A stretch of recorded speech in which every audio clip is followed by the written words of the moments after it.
కొండ కింద రామాపురం గ్రామంలో శివయ్య అనే రైతు ఉండేవాడు. అతనికి 3 ఎకరాల పొలం ఉండేది. దానిలో రకరకాల కూరగాయలు పండించేవాడు. పండించిన కూరగాయలను ఊర్లోనే అమ్ముతూ జీవనం కొనసాగించేవాడు. కూరగాయలు ఎవరు అడిగినా ఇచ్చేవాడు. డబ్బులు ఇవ్వమని బలవంతం చేసేవాడు కాదు. కొన్ని రోజులు పోయాక ఇస్తామనేవారు గ్రామ ప్రజలు. వారి కష్టాలు తెలిసిన శివయ్య, పర్లేదు మీకు కుదిరినప్పుడే ఇవ్వండి అనేవాడు. శివయ్య పొలం కొండకు అవతలి వైపు ఉండడంతో వానాకాలంలో పొలం మునగకుండా చక్కగా చేతికి వచ్చేది. ఊళ్ళోని మిగతా వారి పొలాలేమో కొండ కింద ఉండడంతో వానాకాలంలో పొలాలన్నీ నీట మునిగేవి.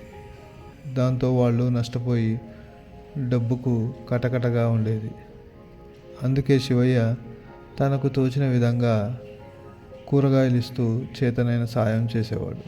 ఎప్పటిలాగే ఈ ఏడు కూడా వర్షాలు బాగా కురవడంతో చెరువు కట్ట తెగిపోయి గ్రామంలోకి, పంట పొలాల్లోకి నీరు చేరింది.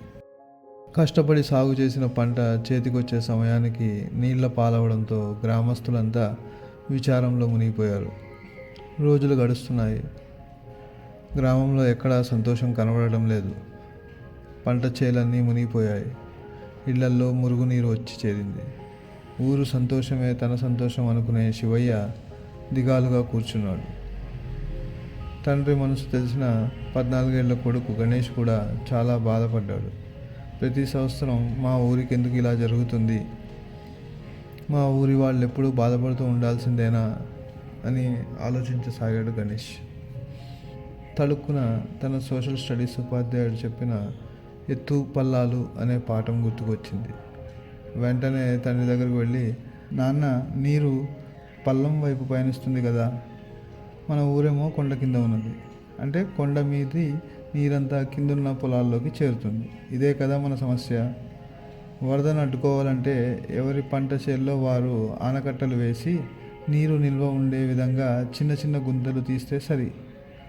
దానివల్ల భూమిలో నీటి నిల్వ సామర్థ్యం కూడా పెరుగుతుంది. పంట చేలకు ఎలాంటి నష్టం జరగదని మా టీచరు చెప్పారు నాన్న. మన ఊళ్ళో అలా చేస్తే మంచి ఫలితం ఉంటుంది అని చెప్పాడు. తన కుమారుడి తెలివికి ముచ్చటపడ్డాడు. మరుసటి రోజు గణేష్ని తీసుకొని గ్రామ సర్పంచ్ ఇంటికి తీసుకువెళ్ళాడు. తనకు చెప్పిన విషయాన్ని సర్పంచ్ గారికి కూడా చెప్పమన్నాడు. అంత చిన్న అబ్బాయి ఊరి సమస్యకు చక్కటి పరిష్కారం సూచించడంతో ఆనందాశ్చర్యాలకు గురై గణేష్ను అభినందించాడు సర్పంచ్. వెంటనే గ్రామసభ ఏర్పాటు చేశాడు.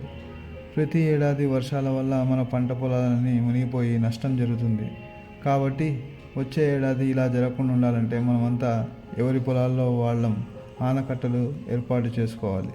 మన గ్రామ చెరువు పూడిపోయింది. వేసవికాలం దాని పూడిన తీసి చెరువు ఆనకట్ట ఎత్తును పెంచాలి. చెరువు కట్టపై తాటి, ఈత మొక్కలను నాటాలి. దానివల్ల గీత కార్మికులకు పని దొరుకుతుంది అని వివరించాడు సర్పంచ్. ఆ రోజు నుంచే పని మొదలుపెట్టారు ప్రజలు. ఎవరి పొలాల్లో వాళ్ళు గుంతలు తవ్వి ఆనకట్టలు కట్టుకున్నారు. వేసవి కాలం రాగానే చెరువు పూడికను తీసి చెరువు కట్టను ఎత్తును పెంచారు. కట్టపై మొక్కలు నాటారు. వర్షాకాలం రాగానే వచ్చింది. భారీ వర్షాలు పడినా గ్రామంలోకి నీరు రాలేదు. పంట పొలాలు మునిగిపోలేదు. గ్రామ ప్రజలంతా చాలా ఆనందించారు. పంట చేతికొచ్చింది. మరుసటి ఏడాది సంక్రాంతి సంబరాలు అంబరాన్నంటే ఎలా జరుపుకున్నారు. చదివిన చదువును, నేర్చుకున్న విషయాలను ఆచరణలో పెట్టాలన్న ఆలోచన చేసిన గణేష్ను సత్కరించారు.